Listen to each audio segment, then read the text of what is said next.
Hello friends, मैं हूं परवेज और आज हम पढ़ने वाले हैं फ्लेमिंगो का फर्स्ट चैप्टर जिसका नाम है द लास्ट प्लेस। इस चैप्टर को लिखा है अल्फोंसे डोडेट ने, जिनका जन्म 1840 ईस्वी में हुआ था। इस चैप्टर को शुरू करने से पहले हम जान लेते हैं इस चैप्टर के कुछ कीवर्ड्स। पहला वर्ड्स है ड्रेड, जिसका मतलब होता है फियर यानी डर। दूसरा वर्ड्स है टेम्पटिंग, यानी इसका मतलब होता है अट्रैक्टिव यानी लुभावना। तीसरा वर्ड्स है बुलेटिन बोर्ड यानी नोटिस बोर्ड, यानी फ्रांस और प्रूसिया वार के बीच की जितनी बुरी खबरें थी इस बुलेटिन बोर्ड पे लिखी जाती थी।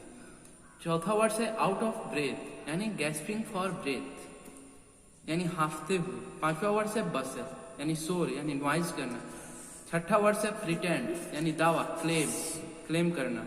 सातवां वर्ड्स है इंस्लेव यानी गुलाम स्लेव।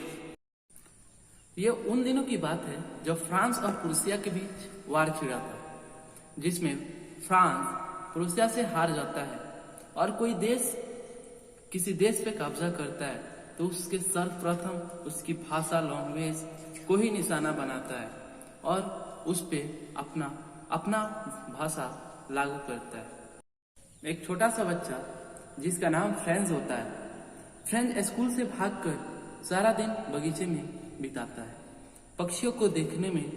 तो आप पूछेंगे क्यों? क्योंकि उसके स्कूल के एक टीचर मिस्टर हेमेल होते हैं जो उससे पार्टिसिपल के नियम याद करने को दिए होते हैं, जो फ्रेंच को काफी नापसंद होता है।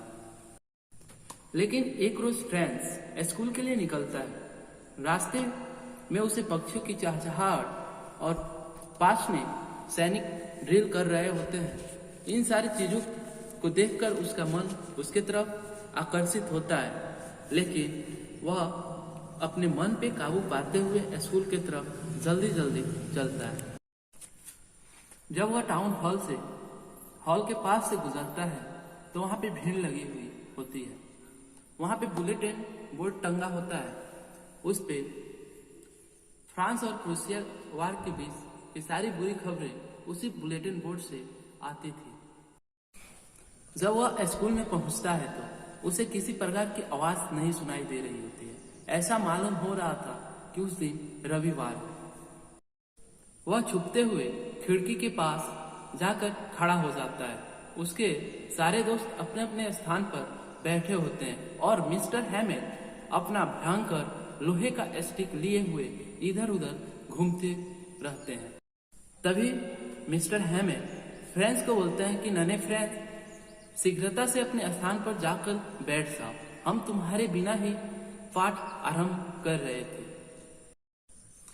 तभी फ्रेंच की नजर अपने टीचर मिस्टर हेमेल पर पड़ती है, जो हरा कोट झलदार टोपी पहने होते हैं। वे किसी खास मौके पर भी ऐसे कपड़े पहना करते थे। इसके अलावा गांव के अध्यापक, मेयर, पोस्टमास्टर जो रिटायर हो गए होते हैं, वे सारे कक्षा में मौजूद होते हैं। इन सारी चीजों को देखकर नन्हे फ्रेंच को काफी विचित्र महसूस होता है। नन्हा फ्रेंच इन सारी बातों को सोच ही रहा था। तभी मिस्टर हेमेल बोलते हैं कि मेरे प्यारे बच्चों, ये मेरे द्वारा पढ़ाए जाने वाला लास्ट लेसन होगा। बर्लिन से हुक्म आया है कि अल्सेक और लॉरेन के सभी स्कूलों में अब से जर्मन भाषा पढ़ाई होगी। इसलिए मैं चाहता हूं कि आप सभी इस पाठ को ध्यान से पढ़ें। मिस्टर हेमेल की हर एक बात नन्हे फ्रेंच को काफी अच्छे से समझ में आ रही थी। किसी का ध्यान इधर उधर नहीं भटक रहा था। तभी मिस्टर हेमेल फ्रेंच से पार्टिसिपल के नियम पूछते हैं। फ्रेंच लड़खड़ाता है। मिस्टर हेमेल बोलते हैं कि मैं आज तुम्हें डांटूंगा नहीं। नन्हे फ्रेंच, इसमें तुम्हारी गलती नहीं। तुम्हारे माता पिता तुम्हारी पढ़ाई को लेकर कभी उत्सुक थे ही नहीं। मैं भी तुम्हें पढ़ाने के बजाय फूलों में पानी डालने के लिए भेज दिया करता था। कभी कभी मैं भी मछली पकड़ने के लिए चला जाता था। इसमें मेरी भी गलती है। तभी चर्च की घड़ी में 12 बजता है। ड्रिल से लौट रहे पर्शियन सिपाही नगाड़े बजाते हुए लौट रहे थे। तभी मिस्टर हैमर एक चौक उठाते हैं और बोर्ड की तरफ घूमकर पूरी ताकत से बोर्ड पे भाईवे ला फ्रांस लिखते हैं, जिसका मतलब होता है फ्रांस अमर है।